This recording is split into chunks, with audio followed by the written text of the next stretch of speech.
Hey everybody, and welcome to Point of View Reviews. This is going to be the review of a Toshiba microwave, stainless steel. Let me show you on the inside here. Give you an idea of the size.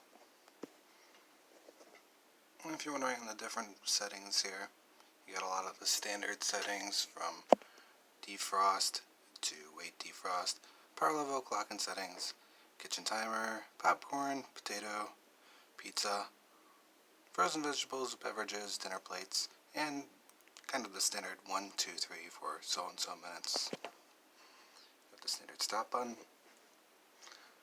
standard start button, and you got a memory button as well. Let's give you an idea of the size here. Whoop. This is a pretty standard mug here. As you can see, it fits in pretty ideally.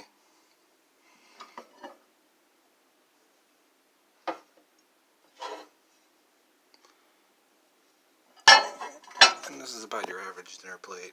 Pretty much takes up the whole space here. You're not going to get a whole lot else in it. But, just to give you an idea.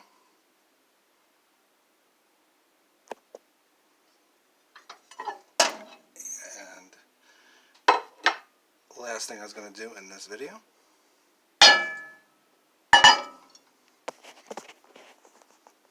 is kind of give you an idea here.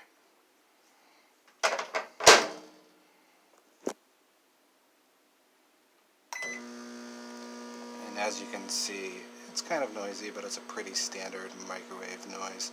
This is the 1100 watt microwave. Warms up water or whatever you want to warm up, whether it's food or something else. Works pretty well. This is the Toshiba brand.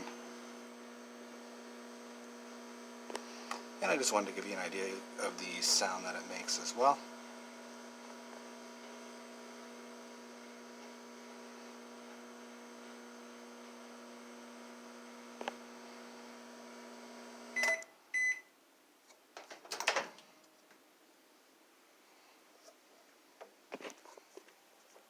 There's a little bit of steam coming off there. I don't know how well you can see that though. And it hasn't been in too long. And just as another quick little overview here, different power levels as well. You can put this kind of in a reserve power level if you're not familiar with this particular brand, where as compared to other microwaves it'll use a little bit less electricity. There isn't a whole lot else to the microwave. You got obviously standard time settings, and gives you an idea of a ballpark of the time frames that each given item are going to take here. I don't know how well this is focusing for you guys, but it basically says popcorn, potato, pizza, frozen vegetables, beverages, and dinner plates in rough amount of times, and then you can kind of, with the memory button down here, you can kind of preset your own ideal times as well. And that's pretty much the standard of how this microwave works. If you want to check it out, it'll be in the links below eventually here. And you can like the channel and subscribe to the channel and leave comments below about your own input on this particular Toshiba microwave. Specific model number will also be listed. Have a nice day.